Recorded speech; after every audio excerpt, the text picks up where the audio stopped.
this video, leave a comment, and please subscribe Emora Voice YouTube channel. On the first night of my marriage, my husband revealed a truth about men. A truth so powerful that if women understood it, they would never feel weak again.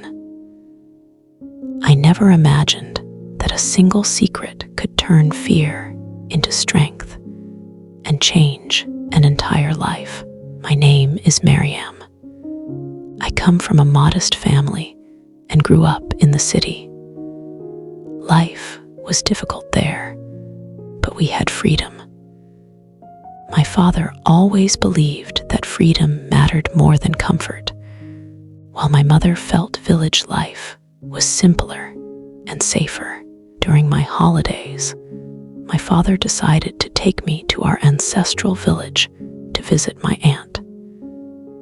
It had been years since we had last been there. I was excited. My exams had ended, and I wanted a change. When we reached the village, the beauty of nature amazed me. Mountains, open skies, fresh air, everything felt peaceful. But something felt strange. There were no women outside, not a single one.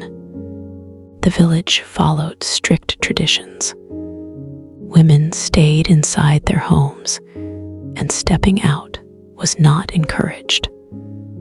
Life for them felt colorless and confined. My father asked me to cover myself properly and avoid going out alone. I understood his concern, but deep down, I felt uncomfortable with these restrictions. I had grown up in a place where women walked freely, studied, and spoke without fear. I carried a camera with me and wanted to capture the beauty of the village. One afternoon, after the rain, I stepped outside to take photographs. The weather was pleasant, and the mountains looked breathtaking. That was the day my life quietly changed. While taking pictures, I noticed a young man riding a white horse. He looked different, confident, calm, and unlike the others. Without thinking, I captured his photo. Our eyes met. For a moment, time stood still. I quickly looked away, embarrassed, but his presence stayed with me. Something about him felt unfamiliar yet powerful. I returned home unsettled, lost in thought. My aunt noticed my silence and tried to ask what had happened, but I chose not to speak. Some thoughts are too heavy to share. For the next few days, I stayed indoors, wondering if that meeting meant anything at all, or if it was just a passing moment. I didn't know then that this was only the beginning. 2 days passed, but that brief encounter refused to leave my mind. I stayed indoors, avoiding the outside world. Somewhere deep inside, I wanted to see if he would return, not because I belonged to him, but because I wanted to know if that moment meant something to him as well. On the third evening, I stepped out again, pretending to take photographs of the mountains. I chose the same spot, acting casual, but my heart was restless. And then I saw him. This time, he approached me directly. There was no hesitation in his steps, no confusion in his eyes. He spoke calmly, as if we had known each other for years. "Why are you pretending you don't understand?" he said. "You know why I'm here." I asked him directly why he followed me. He smiled, not arrogantly, but confidently, and said that he admired my courage. According to him, No other woman in the village would dare to walk freely or look a man in the eye. Then he said something that shocked me. He wanted to marry me. I refused immediately. Not because I disliked him, but because I didn't trust sudden promises. I barely knew him, and marriage was not a decision made in a moment. My refusal angered him. He reminded me of his status, his family's influence, their power in the village, and how rarely anyone rejected them. His words were firm, not threatening, but full of pride. He left after saying that whether I agreed or not, this marriage would still happen. That night, I couldn't sleep. I wasn't afraid of him. I was afraid of what such power could do when challenged. I knew men like him were not used to hearing no. The next morning, my aunt looked at me differently. Before I could say anything, she told me that a proposal had arrived for me from one of the most respected families in the village. My heart sank. I realized then that my silence had allowed decisions to be made for me. I told my aunt I didn't want this marriage. I explained that I barely knew the man, but she looked surprised, almost offended. In this village, she said, such proposals are considered honor. For the first time, I felt truly trapped. And yet, somewhere in my heart, a strange curiosity began to grow.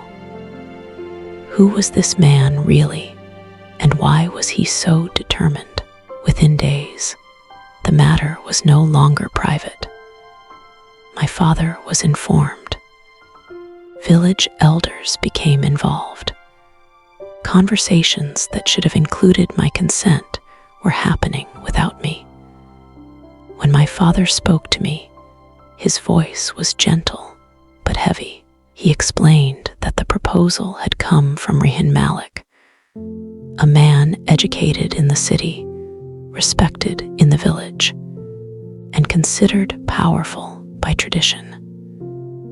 According to everyone, this match was perfect. I told my father the truth, that I barely knew him, that I had already refused. My father listened quietly. Then he said something that hurt more than anger ever could. Sometimes, he said, a daughter's future is decided by circumstances, not choice. He didn't force me openly, but I could feel it. My refusal would not change the outcome. The village had already accepted this marriage in their minds. Inside me, fear slowly turned into resistance. I began to realize something important. This marriage wasn't about love or compatibility. It was about control.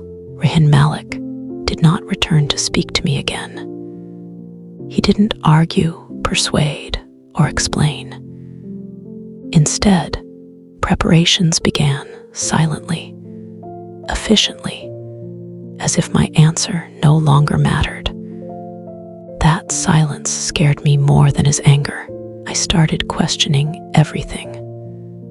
Why was he so confident? Why did everyone obey without asking me?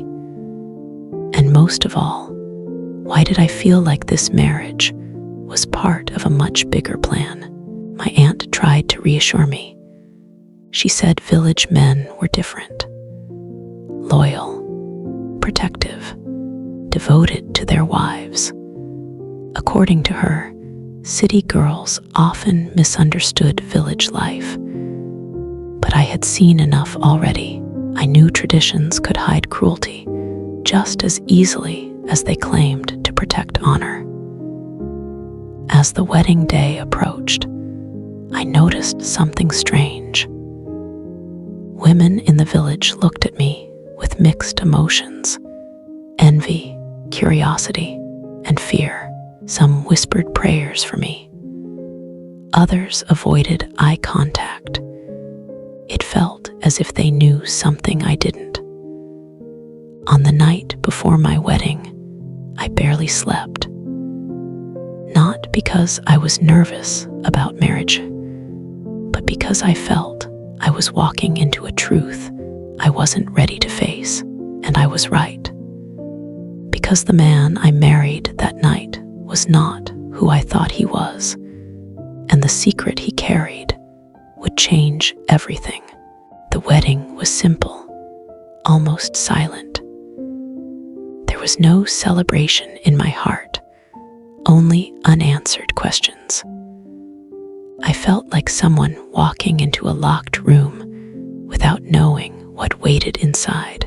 That night, when everyone left and the door finally closed, I sat quietly, holding my breath. Then he entered. Rehan Malik didn't look angry. He didn't look proud either. Instead, he looked relieved. He greeted me with respect, not authority. That confused me more than fear ever could. I expected dominance, questions, maybe even distance, but not calm. He asked me to sit. I noticed his eyes carefully studying my reactions, as if he was measuring my courage. I remained silent. After a long pause, he spoke. "I know you didn't want this marriage." My heart skipped. He continued, "And I know you think I married you to satisfy my pride." I finally looked at him. He didn't deny it, but he didn't accept it either. Then he said something unexpected. "I married you because you are different." Different, not obedient, not silent, not afraid. He told me he had observed me carefully, my confidence, my refusal to shrink under pressure. According to him, that strength was rare in the village. Then he asked me a question that changed the direction of my thoughts. "Do you believe women are weak, or only made weak?" I didn't answer immediately. He smiled slightly and said, "Tonight, I won't demand anything from you. Instead, I want to show you something."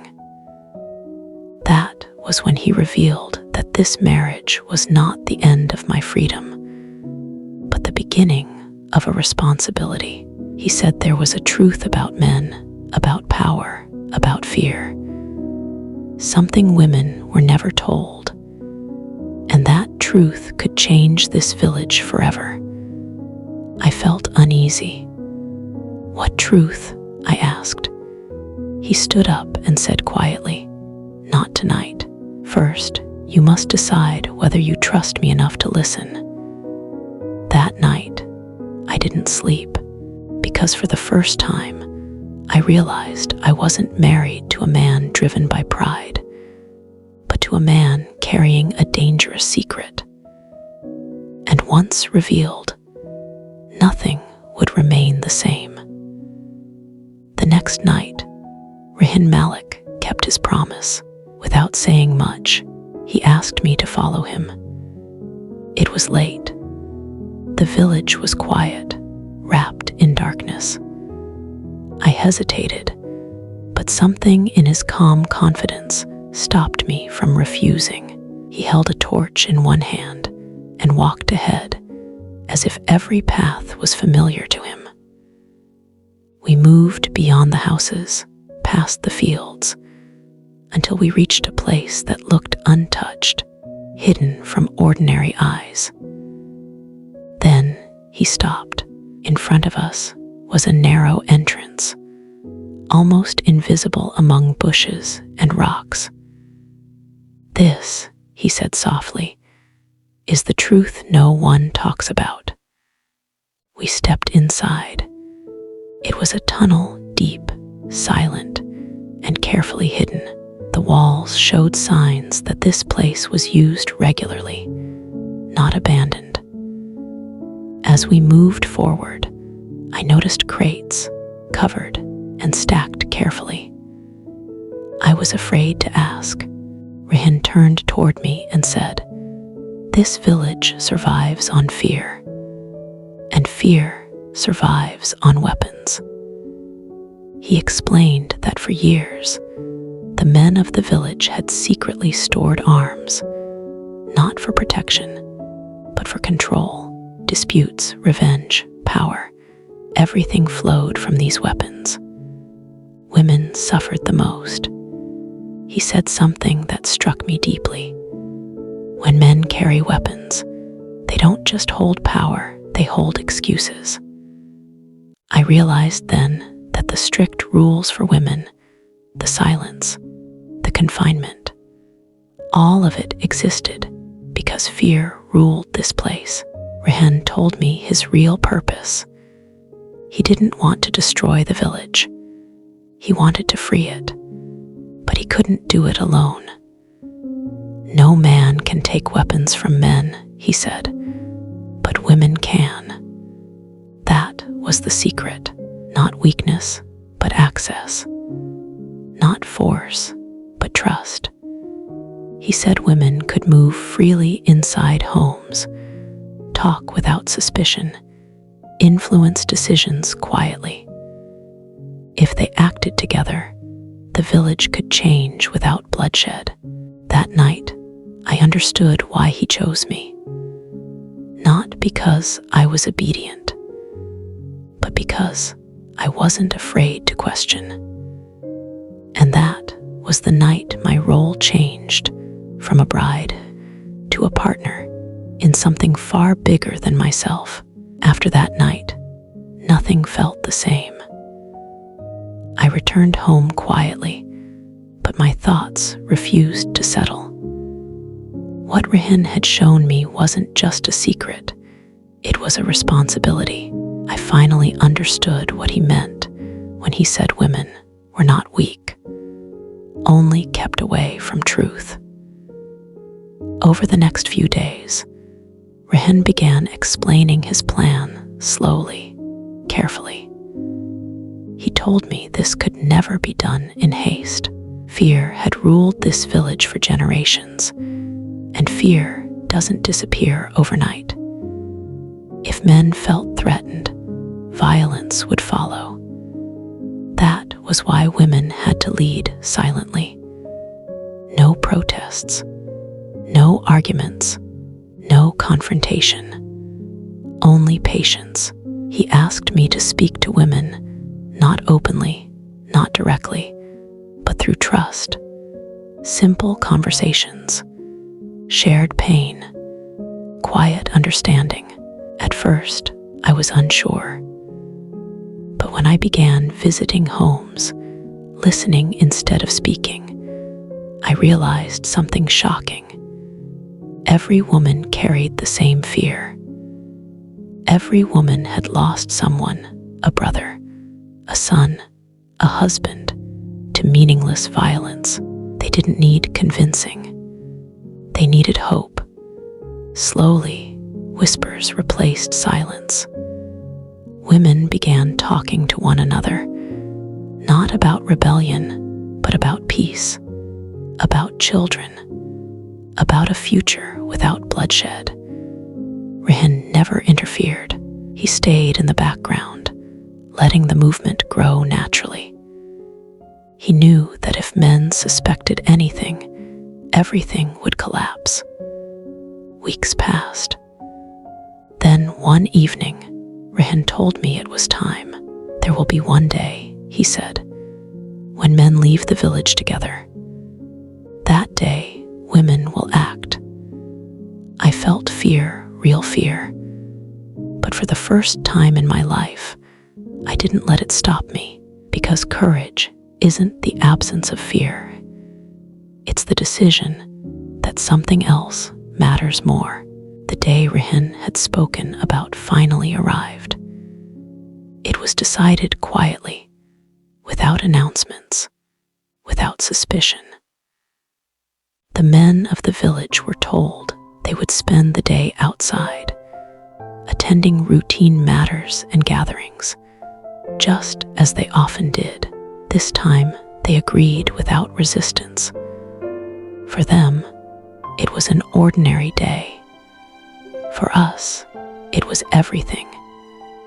As the men left the village, a strange silence followed. It wasn't fear, it was anticipation. For the first time, women stood outside their homes freely, not as prisoners of tradition, but as decision makers. I gathered them slowly, not with speeches, not with commands, only with purpose. One by one, women joined.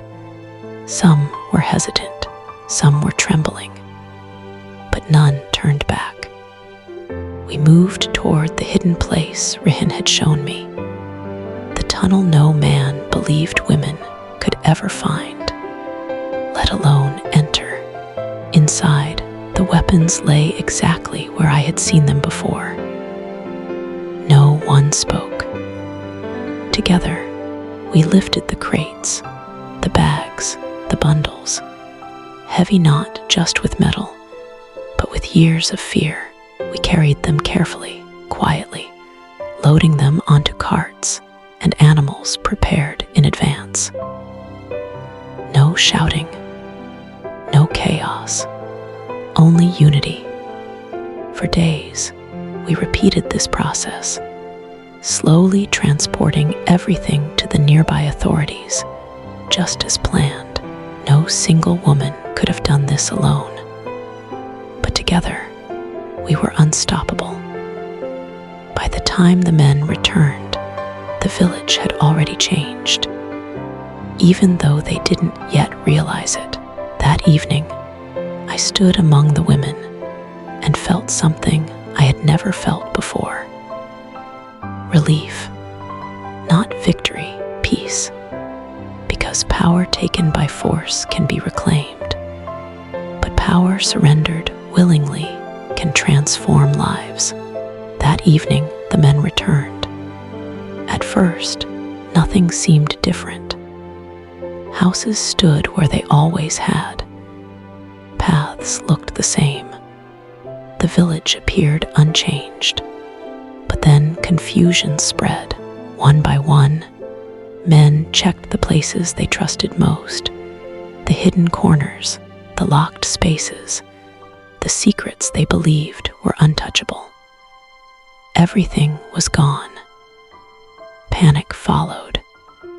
Questions were asked, voices were raised, accusations filled the air, but there was no one to blame, no door to break, no enemy to fight. Because this time, there was no violence, only absence. Slowly, the truth became clear.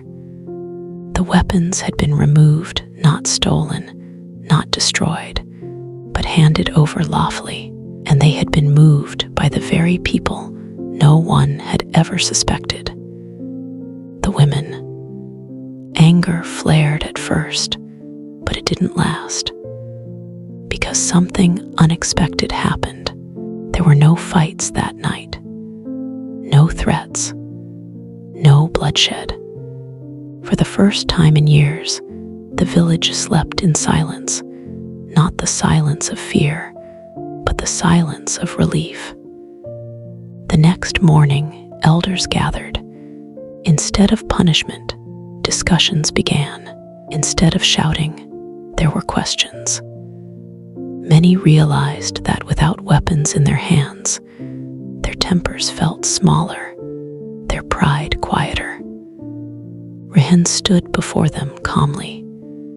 He didn't accuse anyone. He didn't claim victory. He simply said, "This village deserves a future where children don't learn fear before language." And for the first time, no one argued. Because deep down, they all knew this change was overdue. Days passed, and the village slowly adjusted to its new reality. Without weapons, tempers cooled. Old rivalries lost their fuel. People began talking instead of reacting. For the women, something even more important changed. They were no longer invisible. Their voices mattered, not because they demanded power, but because they had proven responsibility. The same men who once silenced them now listened. Rihin never took credit.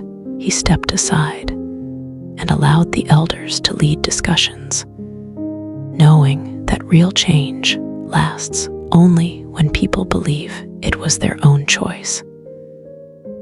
One evening, as we walked together, he finally spoke openly about the secret he had promised to reveal on our wedding night. The truth, he said, is not that men are weak. I listened carefully. The truth is that fear controls men just as much as it controls women. Weapons give men a false sense of strength. And once that illusion is gone, humanity returns. He looked at me and smiled. Women don't need to fight men to change the world. They need to remove fear. That was the secret. Not manipulation, not revenge, understanding. I realized then why he chose me. Because I questioned power instead of submitting to it. Because I believed freedom could exist without destruction. The village began to heal slowly, honestly. And for the first time, I felt that my marriage was not a cage, but a partnership built on trust and purpose. Life did not change overnight, but it changed in the right direction. The village became quieter, not because people were afraid to speak, but because they no longer needed to shout. Children played freely. Women walked without hesitation, and men learned that respect did not come from control, but from trust. Rihin often told me that true strength is shown not by holding power, but by letting go of it. As for me, I learned something even deeper. Freedom is not given. It is built patiently, wisely together. Our marriage, which began without my choice, became a bond of shared responsibility, not because I was forced to accept it, but because I chose to transform it. That night, the night he promised to tell me the secret of men, I realized something important. The secret was never about men. It was about courage, about women believing in their own strength, about choosing peace over fear, about changing the world without destroying it. If one woman can understand this truth, she can inspire many. And when many women stand together, no tradition built on fear can survive. This was my story, not of rebellion, but of awareness, not of power, but of balance. And maybe somewhere it can become yours too.